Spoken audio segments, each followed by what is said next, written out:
What's good, everyone? Shankar Pure here, and today we're going to talk about altcoins and where they're heading. So let's dive right into the charts. So, we always got to start off with the big boy. We got to start off with Bitcoin. And so right now, not too much has changed. We're still seeing this bullish divergence play out. It's got rejected off of the trend line here, and maybe we can see an uptick swing down here, and then maybe a breakthrough. So that's what I'm looking for. That's what I'm looking for right now. But today's topic is the good old alts. So what I'd like to actually first take a look at is ETH versus Bitcoin. So normally, when it comes to how altcoins perform, you can normally start looking at the Ethereum versus Bitcoin chart. So this is the first chart to see, is Ethereum performing better than Bitcoin, or is Bitcoin performing better than ETH?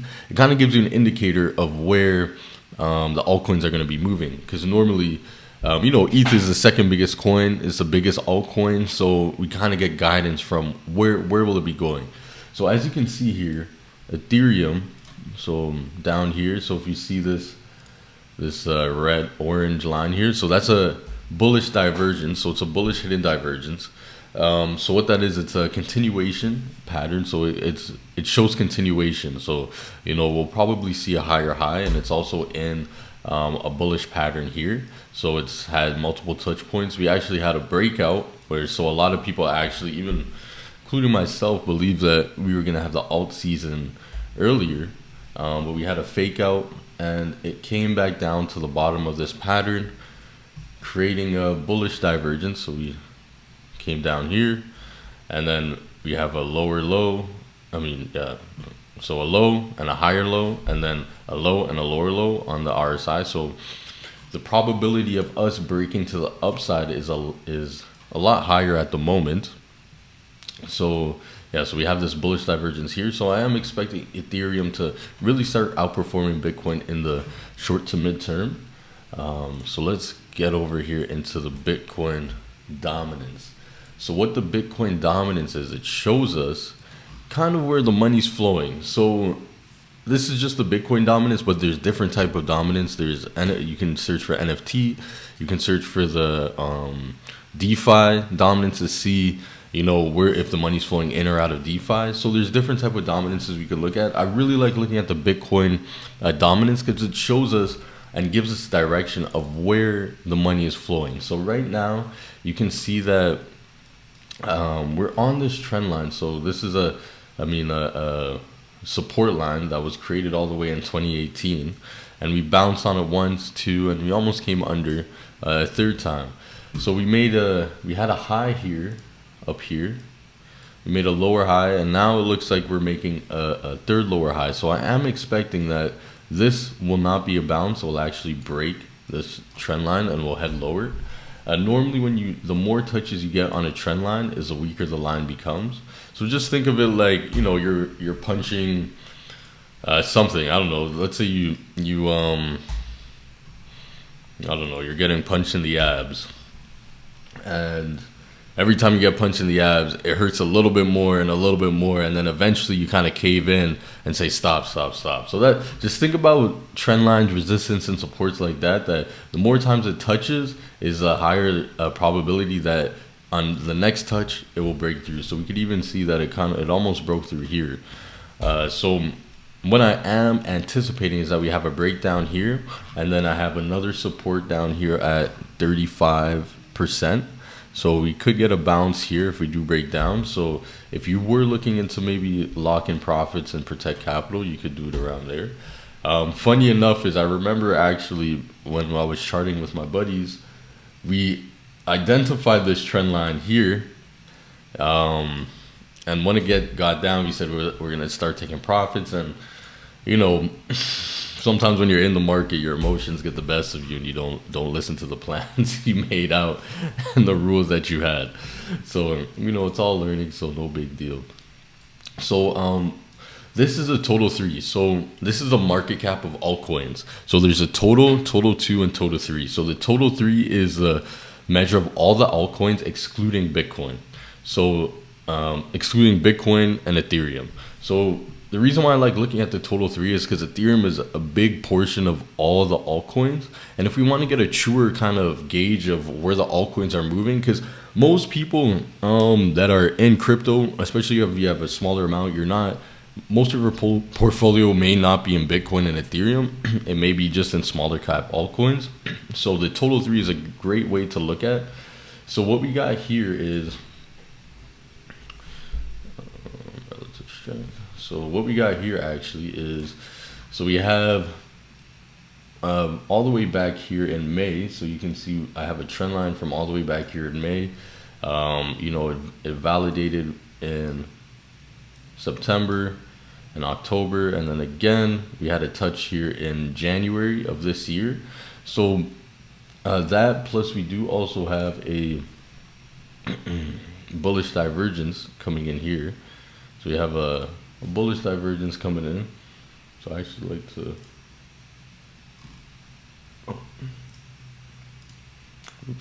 yeah, so we do have a bullish divergence here on the RSI versus the price action, and it's bounced off. So what we could expect is, we move up, can maybe get a test of this high up here, get a low rejection, and continue forward. So I don't believe this bull cycle is over. Like I said, I think we're more than 50% finished. However, a lot of the gains, maybe, a good amount of them could still be in front of us, especially for the altcoins. One thing I've noticed is in this crypto cycle that the capital has been way more selective, but at the same time, there's been way more cryptocurrencies to choose from. So, I mean, there will be a lot of coins doing 10, 20x if and when this bull market continues. So the last thing I want to look at here is the TLT. So the TLT is the bond, treasury bonds, 20-year treasury bonds. And the reason why we look, so many people when they're in the crypto markets, they only look at the crypto markets, but we like to look at more than just what's happening in crypto and see what's happening around the world, because all markets are interconnected, whether we like it or not. Crypto is not necessarily connected to the mainstream, and it's not connected to traditional finance. Not in the price action. It's connected in the price action, but it's not connected in the way of, right now you can get 20% interest.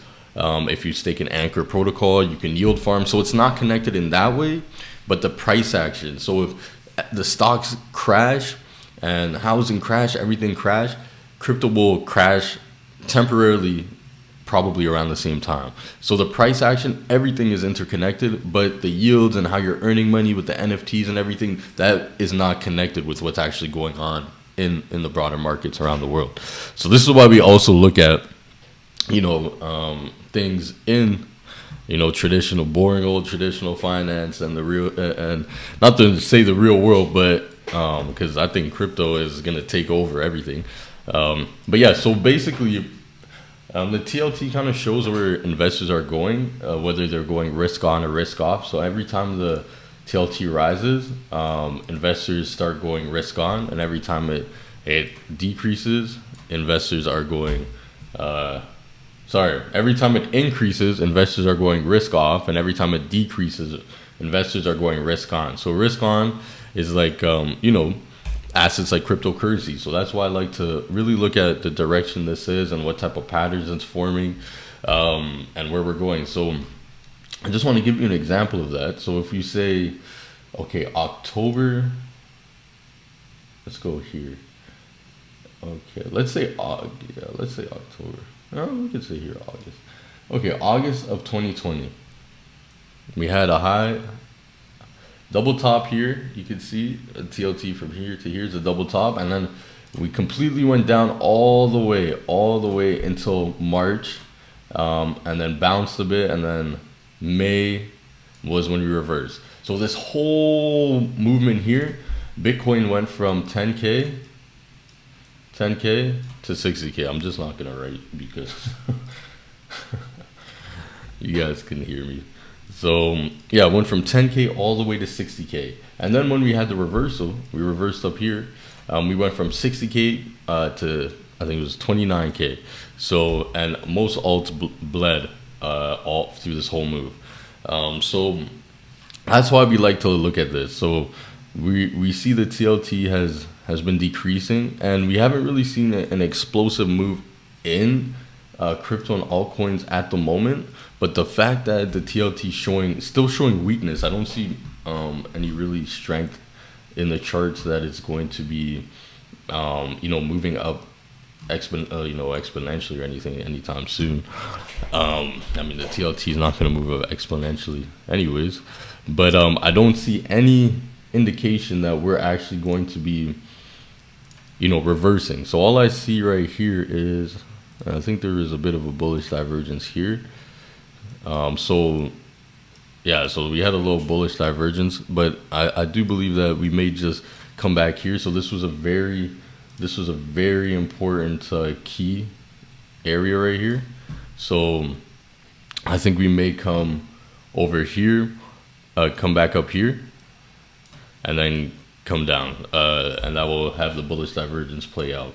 Because I don't really see any strength in the TLT right now, and I do believe investors are still going to be going risk on, and so that money I do feel will go, a good amount of it will go into cryptocurrencies and maybe smaller tech stocks. So thank you so much, guys. That's it for today. Please like, comment, and subscribe, and I'll be back again to give you the cryptocurrency news on what's going on a daily basis. Thank you.